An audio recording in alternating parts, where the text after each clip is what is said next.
lafti nagaa waan nagaa lafti nagaa waan nagaa lafti nagaa ardii nagaa araddaan nagaa ardii nagaa araddaan nagaa Oromiyaan nagaa Itoophiyaan nagaa daangaan Oromiyaa nagaa daangaan Itoophiyaa nagaa Waaqa lafa jidduutti namni nagaa Waaqa lafa jidduutti namni nagaa Waaqa lafa jidduutti saawwan nagaa Waaqa lafa jidduutti saawwan nagaa nageenyi ititee saba Oromoo kana amaadii fi tasgabbii haa kennu nageenyi ititee saba Oromoo kana amaadii fi tasgabbii haa kennu gadaatu karoomina karooma jabeeffanna irreechi irree keenya Waaqa galatoonfanna handhuura abbaa kiyyaa qomoon koo lubbuu kiyya arrallee na boojii sirraa dhalachuun kiyyaa. Irreechi nagaa labsa araara labsa tokkummaa labsa waliin jireenya labsa irreechi jechuudha. Abbaan malkaa bahee Oromoon nagaayii jedhee gaafata. Laga ce'ee dhufee gaara marsee dhufee biitti nagaa taanaan dhufee Oromoon nagaayii jedhee gaafata. Irreechi nageenya irreechi araara irreechi galata. Amma irreechi kan Oromoo qofaatii miti kan sabaa sablammootaa ta'eera kan biyyaa ta'eera. Warra gaafsana nureebee uffata nurraa baasetu uffata gaafsana nureebee nurraa baase uffate akka irreecha kana dhufu taasifne jechuudha. Ganna tokko keessatti gizee lama irreessi kan kabajamu suni qabsoof keessaa suni aarsaaf keessaa qaba. Gaafa ni fatasteenya kanumatti dubbannu waan baay'ee salphaa kan itti du'e jiran kan itti maraate jiran. Oromoon waggaatti allama ayyaana irreechaa kabaja. Irreecha malkaa fi irreecha tulluu kan kabajamu yoo ta'u birraan barihee ganni dabree hawaasni Oromoo tokkummaan irreecha galataa kan itti galateeffatu irreecha hora Arsadeeti. Arra bakki itti argamnu kun hora Arsadeedha kan Oromoon bahaa dhihaa kaabaa kibbaa tokkummaadhaan bahee waggaatti birraan barihee dukkanni gannaa dabruu isaatiin wal qabatee waaqa kan ittiin galateeffatu hora Arsadee irratti argamna. Yeroo irreechi dabree bifa kanaan tajaajila bidiruu fi qurxummiitiin dargaggootni naannoo kanaa irratti ijaaramanii kan ittiin hojjetanidha. Ardaalee jira gurguddoo Oromoon qabdu keessaa horri Arsadee isa hangafa waggoota kuma hedduuf ardaa jilaa irreeffannaa ta'uudhaan tajaajileeti jira.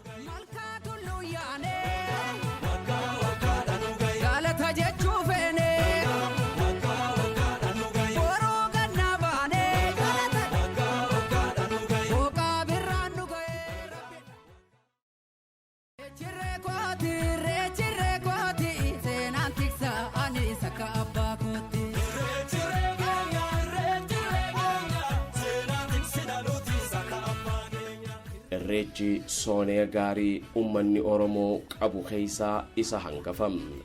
Tumaalee aadaa sirna gadaa keessaa mallattoo nageenyaaf tokkummaa calaqqee eenyummaa agarsiistuu jireenya uummata Oromoo hangafummaan beekaman keessaa isa tokkodha. Irreechi Oromoodhaaf mallattoo nageenyaati. Oromoon irreecha malee irreechi Oromoo malee hin bareedu.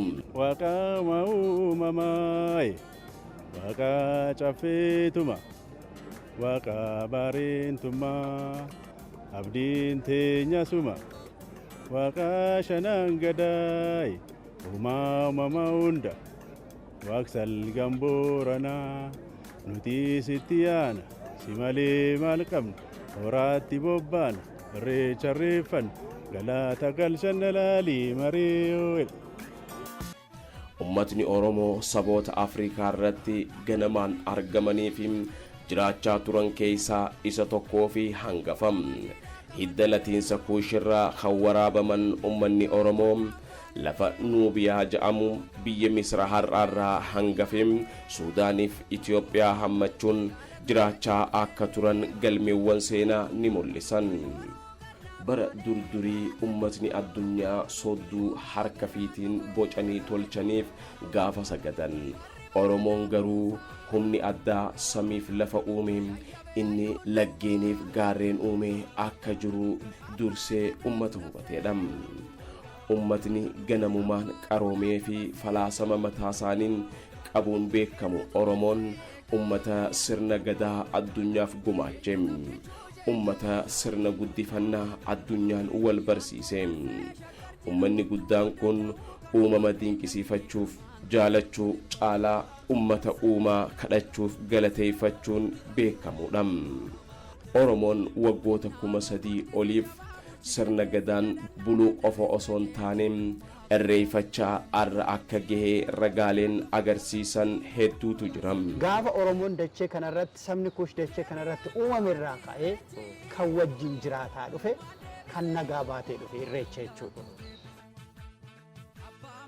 Har'arra feestivaalii guddaa Itoophiyaa lakkoofsi namoota miiliyoona 10 olii itti hirmaachuun beekamu. Ayyaanni irreechaa uummata Oromoo hunda biratti guyyaa galateeffannaa, araaraa, antummaa namoomaa itti lallabamuu fi dhugoomuu kan jaalalli itti mirkanaa'u, guyyaa nageenyi itti siranuu, namaa sa'an waatimaatiin dukkana gannaarraa bahee booqaa birraatti ca'uu isaa kan gammachuu itti ibsatudha.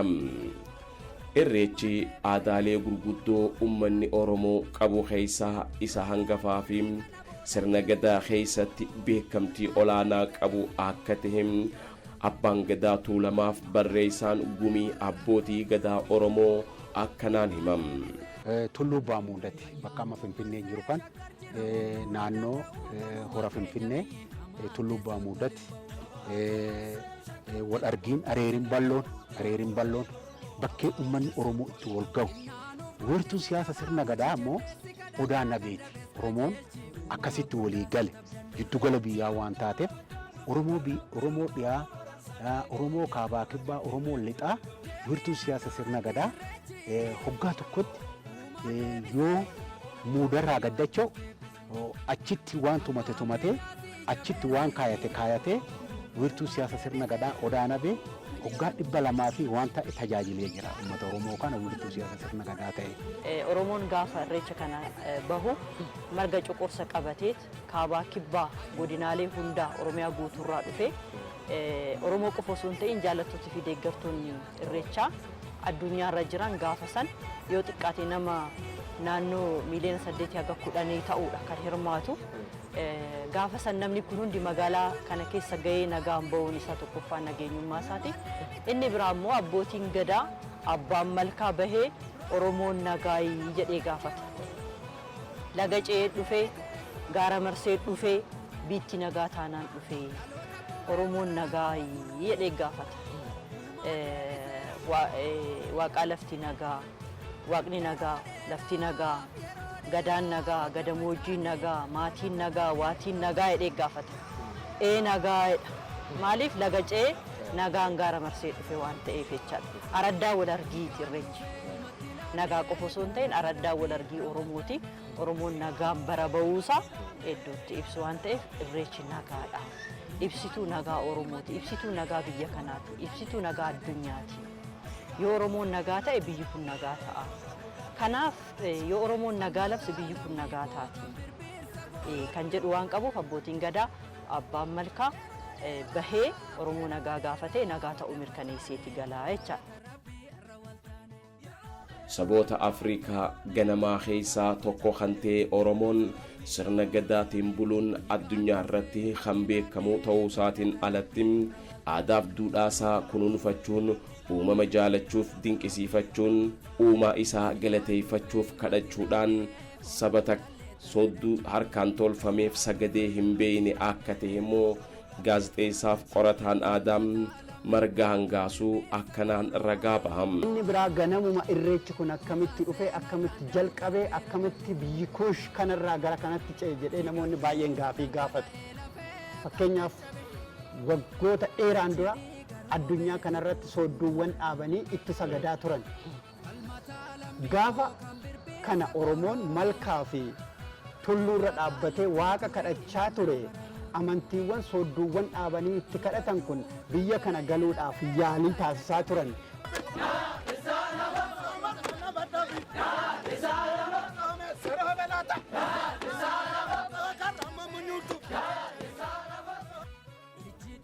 Ayyaanni irreechaa sirna gadaa waliin wal qabatee waggoota 3,000 oliif kabajamaa akka tureen galmeewwan seenaa ni mul'isu.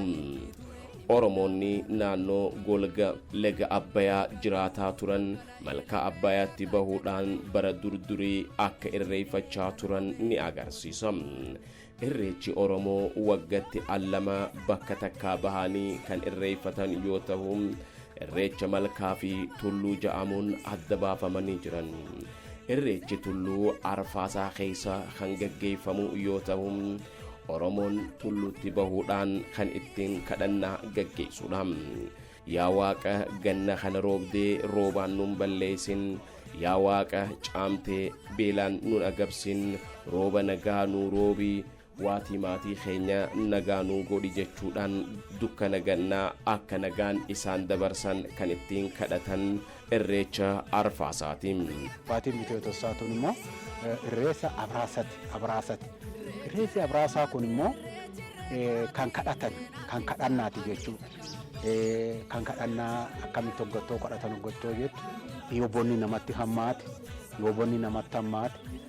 caamni hammaatee yoo saawwan waan lafaa fuudhan dhaban yoo gogiinsi baay'ate uumamaan wal qabatee waan baatii Bitootessaa tanatti gara eeblatitti deemu akka nuu roobu lafti akka nuu magartu bonni akka nuu gabaabbatu roobni akka nuu dhiyaatu ka tulluu bahee kadhatu jechaadha. Oromoon tulluu bahee kadhatu jechaadha. Tulluu bahee kadhannaa godha jechuudha.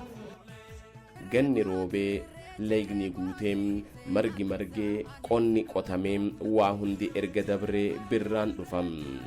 Birraan bariinaan roobni caameem lafti qooruu eegallaan abaaboon daraaraan lagni hir'annaan asheetni baanaan Oromoon gammachuu qabam.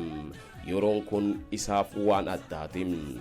Kanaaf irreecha malkaatti bahuudhaan yaa Waaqa kan dukkana gannaa kana nagaan nu dabarsitem, kan roobdee nun balleessin, caamtee nun agabsin, booqa birraa nu garsiistem.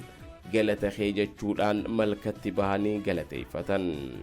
Oromoon irreecha gandaa hanga malkaa bahanii akka irreeffatan ammaas hoogganaan biiroo aadaaf turizimii Oromiyaa obbo Hussein Fayyisoo ni himan.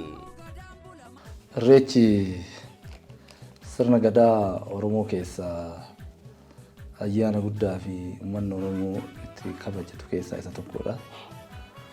Irreechi waa hunda jechuun danda'ama. Irreechi diinagdee keessatti gahee guddaa qaba. Irreechi hawaasummaa keessatti gahee guddaa qaba. Irreechi siyaasa keessatti gahee guddaa qaba. Irreechi walitti dhufeenya uummatootaa keessatti walitti dhufeenya Oromoo kan itti cimsu. Oromoon irreecha yeroo lama kabajata. Tokko birraa barii kan kabajatu. Lammaffaa irreecha Arfaasaa kan kabajatu. Irreechi Arfaasaa kun kan malka tulluu irratti bahee kabajatu waan ta'eef lammaffaa irreechi kun immoo irreecha malkaa irratti kabajatu. Kanaaf irreechi kun tokkummaa Oromoo bal'inaan kan itti cimsu. Uummanni Oromoo waaqa isaa kan itti kadhatu. Amma namni tokko tokko inni itti yaadu amilkoodha maalidha sanii miti. Gizee birraa kabaju bara ganna keessaa nu baaftee rakkoo keessaa baaftee bara barii nu goote baga kanaan nu geette dhee kadhata. Gizee ka Arfaasaa kadhatu rooba nagaa ganna nagaa nuufiti buna nu keessaa nu baaftee gara gannaatti nu ceessaa jirta. Qonna nagaa midhaan gaarii hunda isaatti nu oomishti isa kadhata jechuudha. Kanaaf irreecha jechuun ka galataati. Galata kan itti galfatta. Kan boollola kan walitti araarfata. Araarri kun immoo maatii irraa jalqaba. Ollaatti dhaqqaba.